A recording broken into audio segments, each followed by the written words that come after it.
Today we're sitting down with my good friend Reese to talk about the value of a blank mind, the freedom of college summers, and the seemingly endless ways one little virus changed everything. It took us a bit to find our groove, but I think you'll find some value in the discussion we ended up having. So I guess I set it up like a podcast, but I don't have a podcast intro. So we just start talking. Hi, Reese. Hi, Cassady. So yeah, this is my friend Reese. Reese, you want to introduce yourself? Hi, I'm Reese. I'm Cassady's friend, Reese. That's totally cool. Reese and I met at ASU, where we both go to college. Reese, what do you do at ASU? I'm a computer science major, Mr. Cassady, and I also am a member of the trading card club, and that's where we met. That's true. So we both met. We were playing Magic: The Gathering, which is a card game. When did you start playing Magic? I don't remember, dude. It was like 4th or 5th grade, I think. I was really little. So you've been playing, is it on and off since you were in 4th or 5th grade, or has it been consistent? It's been pretty on. It's been pretty on. It's been pretty on. I didn't know what I was doing until more recently, but I was doing. So besides Magic, I know, obviously we spent a lot of time together. You play a lot of games. Where did your passion for games come from? I don't know. I just played them and I liked them. I used to play Pokemon a lot for hours. But then I got a DS and then I got Dragon Quest and then I spent 1,100 hours in Dragon Quest. Okay, nice. So was it, you said you started with Pokemon and then you went to video games. Do you have a preference between physical video games and the cards, or? The cards? I don't think so. You can do a whole lot of things in video games that you can't do in cards. Like in Dishonored, you can just flash around and do things that are really cool, but in cards, it's just kind of cardboard on the table, you know? So you do a pretty even mix of both, I see in your life. You play a lot of Magic and you play a lot of video games. So you like doing the cool things of video games, but what do you like about the card games? What makes those special? The people. It's a lot easier to interact with people when you're not in the screen. And that's why I think I like the card games so much. Because anytime I'm sort of in a Magic, down, I'm just not feeling it. It's when I haven't been around the people that I'm playing with. But this last summer when I was working at the warehouse, I was around all those people. And then I just constantly wanted to play Magic. I had the itch. So the more you're around the people you play with, the more you want to play. Okay, that's interesting. You said you were working at the warehouse last summer. So what warehouse is this and how did you start working there? It's the warehouse for my mom's company. She has a catalog company that she works at. And they were deemed essential because they have a catalog called Support Plus, and it's a bunch of medical supplies. And so people needed to order those. But then because they were one of the fewer businesses that were open, their business started booming.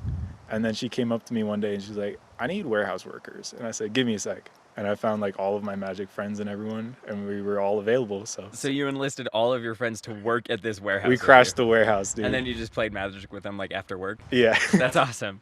So you were talking about how this warehouse was deemed essential. So obviously you needed to take some precautions for safety reasons. So what did this warehouse do? And how was the work different than pre-corona?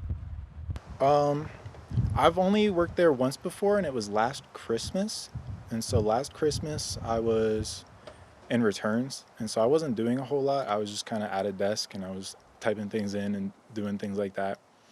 But now most of my friends were on the other side of the warehouse. They were in the part where there are more people. But because I was already trained on the system and everything, they used me in receiving because we were ordering a lot more product to ship out and they needed more receivers. So that's where I was, which meant I had a little station by myself, and I was 12 feet or so away from the next dude. So I could do the whole nose thing, but the rest of everyone had to wear masks the whole time because they were all right next to each other stocking products. And so you were one of the lucky ones. So you were you had more space. So okay, that's nice. That's cool. Were all your friends the other kinds of people, or were they also having their little stations? They didn't have any stations. They were in stock and everything. The stations are just on the computers, and you have to be trained on the whole computer system there. and they weren't because they were new. So we used them in stock and everywhere. So that's how you spent your summer. If coronavirus wasn't a thing, like it never happened, do you think you would have done the same thing, like just worked at your mom's warehouse? For sure. Yeah. I needed a job. So, okay, it was just a source of income. So that's pretty nice that not only did you get to work there, but because of this like pandemic and the worker shortage, you like hired all your friends to come work with you. That's pretty cool. So we're going back to school this fall, and ASU is doing some like half online, half in-person classes.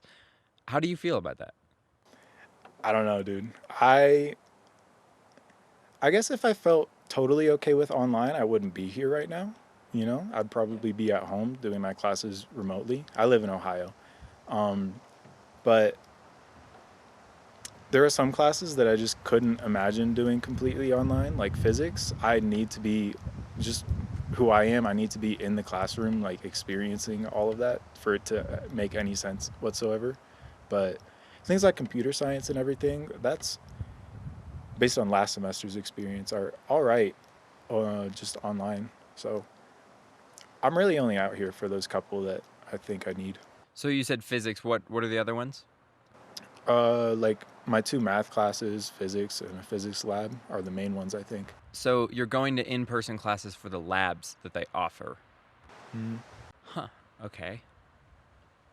So for me, I'm a theater student, and so some of the classes that really need to be in person, like you doing shows digitally is something that we can do, and it's something that we are doing because that's the only thing available to us. But it's not what any of us are here for.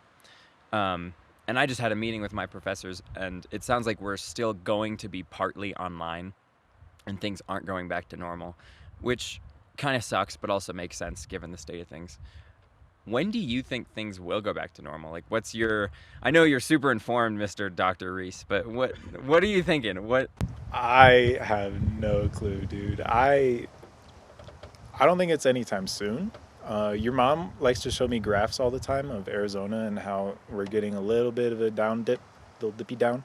But I don't know if it will ever really go back to normal until maybe the vaccine is out, I think, and we have some sort of protection. And I've been hearing about the vaccine in the news, and that's like a really interesting case because it's not finished. Like they're still testing it, but everyone's like expecting it and putting this like date of when it's going to be out. And so I just feel really bad for the people working on it, of how they're just like, They have a you're due going to be date. done by this They point. have a due date that's a lot sooner than usual.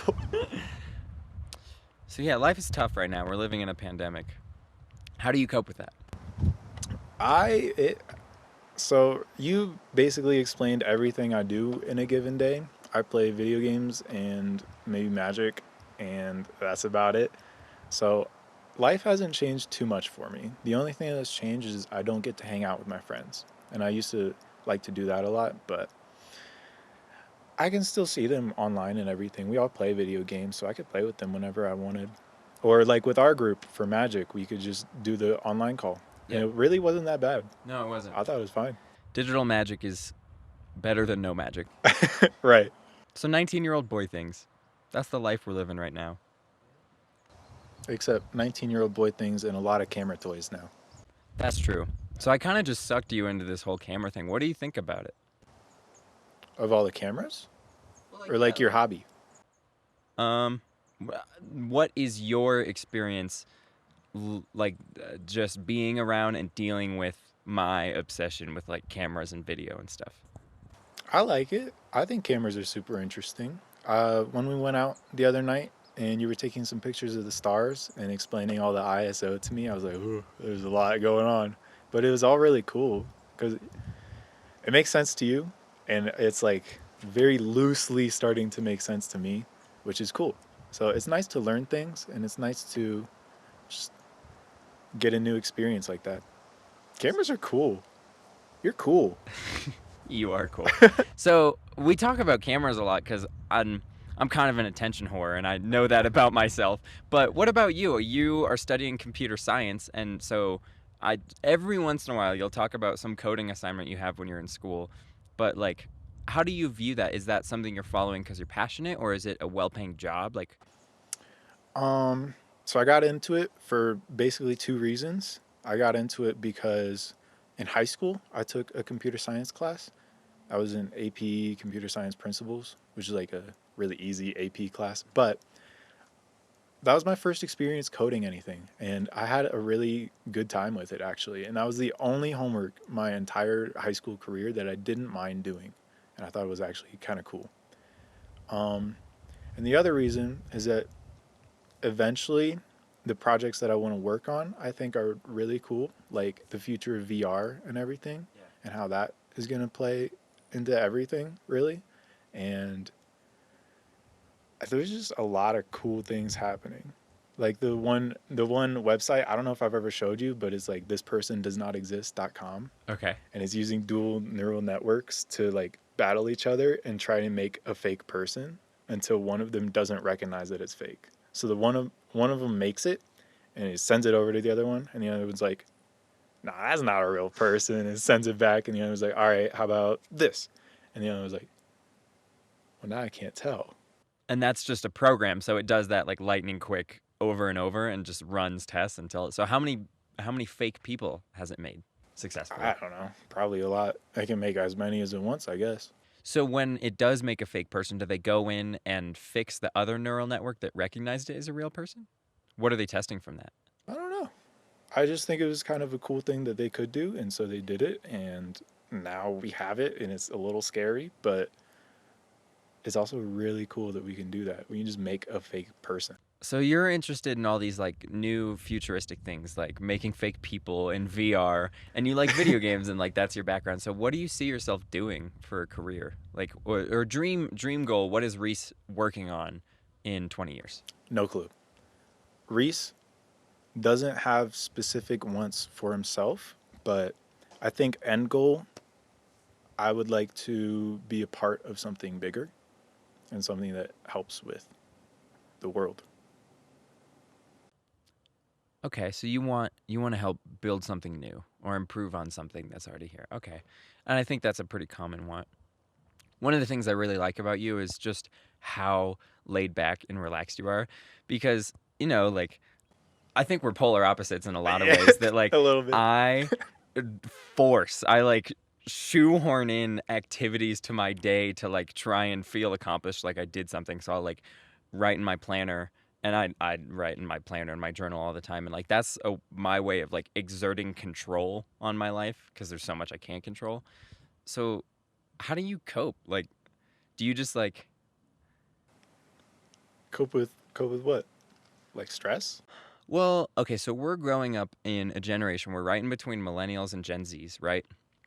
And we're looking at this world, and like a year and a half ago, there was like okay boomer movement, and like there's all these protests going on, and there's a pandemic, and you know our government is not very popular in our own country and the world, and so there's a lot of fuck shit. So how do you deal with that? Like, do you accept it or do you ignore it? Your existential dread, does it exist? If so, how do you deal with it? It doesn't exist often. Like every once in a while, I'll hear a story and I'll get a little wound up about it, but I don't, it just is what it is, and I can't do a whole lot but learn more about it, I think. So, I'll go into rabbit holes and learning stuff, and um other than that, I don't feel a whole lot of existential dread. It's very not often. I'm just sitting around and doing my thing most of the time, and nothing. It's weird to have a blank mind, but that's like my goal. At a family party before I left, they were going around. I don't even know how it got brought up, but they were asking for everyone's definition of happiness in 3 words, and mine was a blank mind. And my mom didn't like it, but also she didn't ask me to clarify. But I thought it was pretty good. The definition of happiness is a blank mind. Do you mean a blank mind in terms of being open to the new things that comes towards it, or existing in a way that is just blank? Like no impression is ever given nor taken away, it just exists?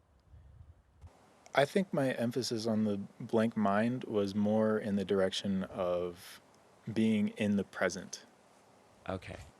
And so, like you, I'm sure have a hard time with it. Maybe you're getting better with your meditation experience, but I know that you have a hard time just kind of sitting there and you like to do a whole lot of things. You have your YouTube, you have your camera, you have your magic, you have your everything. And you're very like one after another, one after another. But I live and my goal, I guess, is just to not worry about things. And if I can have a blank mind, that means that I'm not worrying about something. And that means that nothing is taking me away from fully living the present moment. And whenever I can reach that state, that's where I feel the most peaceful. So, all your talk about a blank mind, it sounds like something that a lot of people are looking for. Like, you hear about living in the present moment a lot, and that's why like I started meditating, and that's kind of my goal in that is to just be more calm, more in the present moment. That's mindfulness, is being in the present moment and mindful of what's going on around you, which is what I'm trying to do right now when I'm engaging in this conversation with you. And even now, I can't help but like have my thoughts drift off to like, does this look good on camera? What am I going to ask him next? Gosh, I really hope there isn't an awkward silence. Do you have thoughts like those, or how does your brain work? I don't know how my brain works. I think my brain just works really slow, which is a good thing if my definition of happiness is a blank mind, I guess. But I don't have those fast thoughts that a lot of people have, and those always needing to do something or improve something or achieve something. I am okay with just existing. And I think that if you just exist, you can live a good existence, you know? If you experience everything, there's a lot to experience out here. I don't, can you? No, it's kind of too bright out there, but this whole place out here is so good. It's like perfect every single day, and it blows me away. So is this place different than like Ohio or Tempe? Like, this place is perfect, yes, because the cabin's awesome. Everyone knows that. But is it is it more meaningful than anything else? I don't know if it's more meaningful, but it's a lot easier to be present outside. In Tempe, if you're present outside, it's kind of like, I'm really hot right now. I'm really hot. I need to cool down. Why is the sun out? Sun go away. In Ohio, it's just kind of like you're either really hot or you're really cold, or it's about to rain or it's about to snow. It's never perfect like this. Like when I came out here, I don't know if you remember, but I like couldn't keep my eyes off of the sky because there's no clouds out here. It's just pure blue everywhere. And it's a really pretty shade of blue. And I just like to look at it because it's not something that I can experience in Ohio. What's the sky in Ohio? Is it cloudy? Yeah, there's always clouds out there, but clouds are really cool too. The sky isn't really blue. Like, do you ever think about how when we look at the sky, we see blue, but it's not blue. Like, we're looking out into the vast emptiness of space. That blows my mind. It's crazy. I was thinking about that when I was laying on the trampoline over there one day. I was kind of like looking at the sky and I was going, whoa, I don't have anything to focus on right now. It's just vast. And I was just kind of thinking about how there's nothing in between us, really. So there's almost 8 million humans on the planet, not to count a whole bunch of animals and 8 million? 8 billion. 8 Did I billion. say million? I think you said There's million. almost 8 billion people on the planet, a whole bunch of animals, and more bugs than you want to know. And like contemplating that is vast. A couple of months ago, I went to a protest for Black Lives Matter, and I was just sitting on this like one major intersection in Omaha. Omaha is like a small Midwestern city, and for 2 hours, I was blown away by how many people drove by, like how many different people in cars drove by in like different combinations of families or just by themselves. And that was just one intersection on one night in one city. Like multiply that on There's a scale lot. to the earth. There's a lot of people. Like a human life and a human brain is not vast enough to comprehend everything on the planet, much less the entire universe. So what do you think about that vastness? Like, is it more important to focus on what we have on Earth, which we can't understand, or, like what's up there? I don't know. Someone's gonna focus on something. Something's gonna get focused on. It's just whatever you want to focus on. There's a lot of people who want to focus on things in space because they think it's really cool. That's really cool. There's a lot of people who want to focus on rocks because rocks are really cool. But it's just what you want to focus on. So are you focusing on computer science, or are you still waiting to see what interests you? I think I'm still waiting. I went into computer science and I've had a good experience so far, but I know that the hard parts are still coming up. I'm going into sophomore year. So I've heard that junior year is the year where everyone wants to drop out, but it is what it is. I don't know. I won't know until then, so I'm not worried about it. So in a lot of the like podcasts and books and just like media I consume, um, and also the people in my life, I hear a lot of talk about distinguishing your hobbies from like income. So like what you do for a job does not need to be what you are. So like, in like social situations, people will be like, "Oh, what do you do?" And we're expected to respond with like our job. And so as a college student, someone's like, "What's your major?" Like that's the first question anyone ever asks you. What's your view on that? Like, is your job your life? Or how do you look at Reese's life? Well, I think if it's a stranger asking you, "What do you do?" They're not like asking you really in depth, "What is your identity?"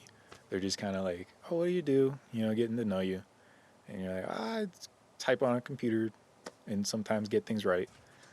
Um, but I don't know, dude. I think if people actually asked that question and they were actually asking, "What is your identity?" that would be a much harder question to answer. How do you think that would work? So like, next time there isn't a pandemic and I'm like at a party and I just like go up to someone and I'm like, "Hi, what is your identity?" How do you like if I asked you that and I didn't know you, what would you say? What is your identity? I'd say, "Who are you?" I'm trying to have fun at this party. Um, I don't know what my identity is. I guess I'm just hanging out, really. What's your identity? Do you have one? What is my identity? Well, my name is Cassady, but that's like the concept of names is just something we use to like assign order in our society, and like it has meaning that my parents gave me. But the name Cassady when I was born means a lot different than Cassady now because of the things I do. So you could say that an identity is like a unique identifier of a name, and the people that know you assign that identity to your name. And that identity is like a collection of experiences around the person, but that doesn't define it for yourself. So if I have to define my identity, I got nothing. I have no idea. And I worry about that a lot because I really don't know what I want in life. And like you don't really seem to feel this, but I have this like ticking clock in my head that every once in a while I'll just be like, "Hey, you're getting older," and I'm still like I don't know what I'm doing, and so I debate like, is it better to have fun and do the things you want to do every day, or should you try and like put your time and energy into building something that makes the world a better place? Can you have it all? What do you think?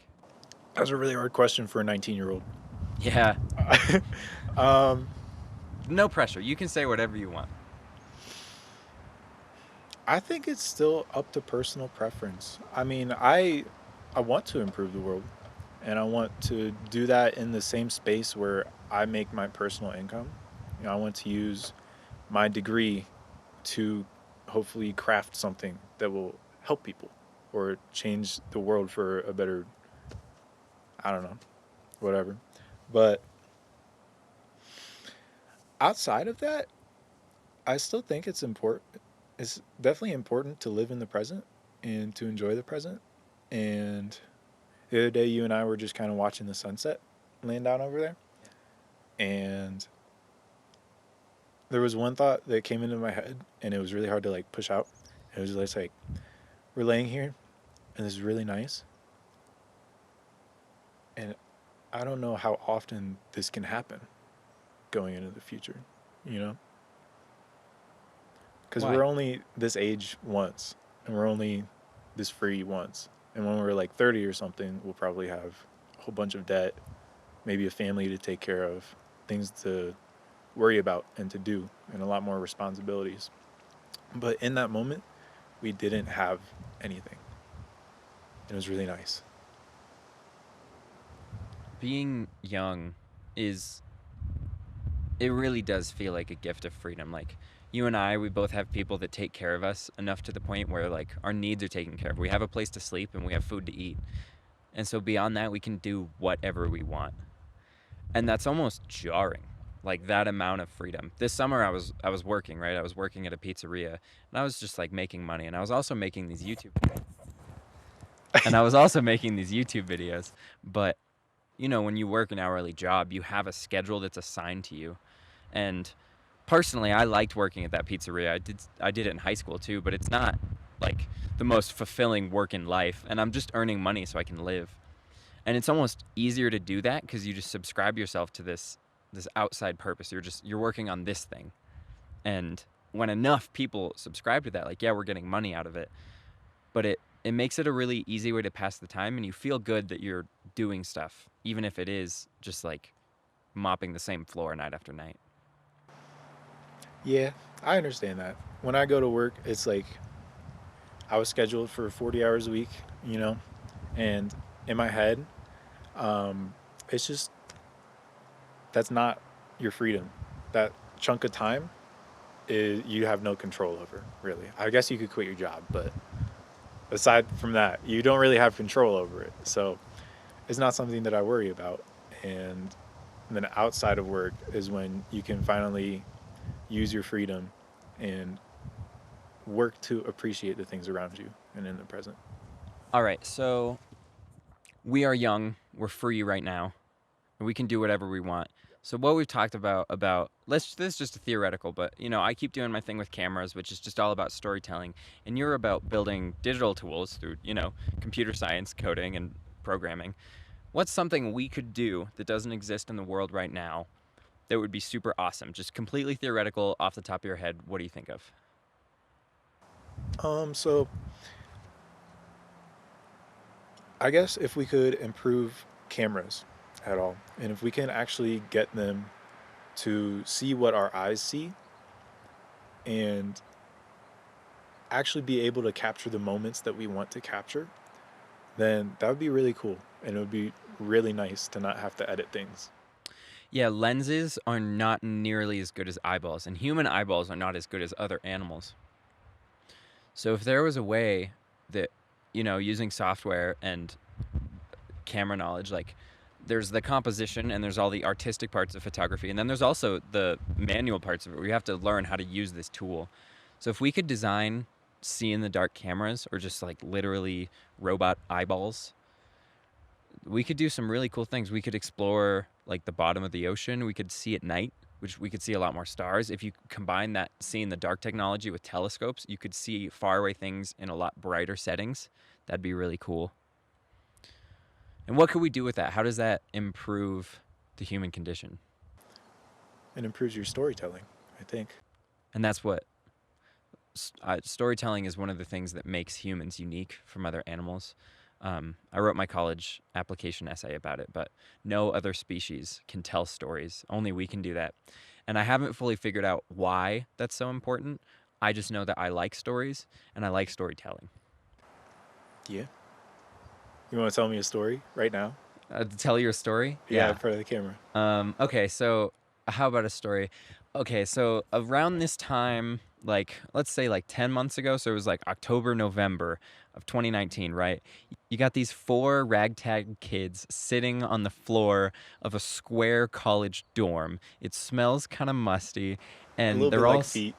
maybe a little bit like feet, and they're all sitting cross-legged, just hunched over the most ridiculously expensive pieces of cardboard. You know, and every night they spent hours just staring at cardboard and talking about things that don't make sense, like Snapcaster mages and cyclonic rifts. And to the outside world, that made no sense. But to these four boys inside of that world, like they would tell you that time passes faster when they're saying words like cyclonic rift. And it really Time passes does. slower when I hear cyclonic rift. That's brutal. There's something to be said not only about friendship, but games and passing the time with your friends is one of the best reasons to be alive and makes me feel most alive. And after they play games, sometimes they would stay up literally until dawn and skateboard to the top of a large hill called A Mountain and watch the sunrise. Those are good times. Now I'm all sad. And those times are not over. Like, there's a pandemic, and that sucks. And we're getting older, and, you know, responsibility will creep up on us. But, like, A Mountain isn't going anywhere. And we still have all that cardboard. We do. And you have a lot more cardboard now. Yep. And I have a little more cardboard now.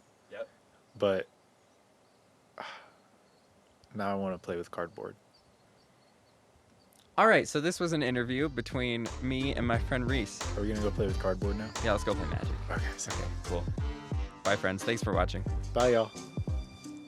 There's 2 cameras. I don't know how to sync this up. This is going to be an interesting... You have to, like, sync audio, which is why I asked you to test. It's just because... Sync audio? Because we have 2 different recordings. When you're recording a game, you can, like, bring up a menu and just, like, scroll through a menu, like 1, 2, 3. Oh, okay. When I did it for the website, I just did S, S, S, and I hit S when I'd say S. You want me to... Beautiful. Bye, friends.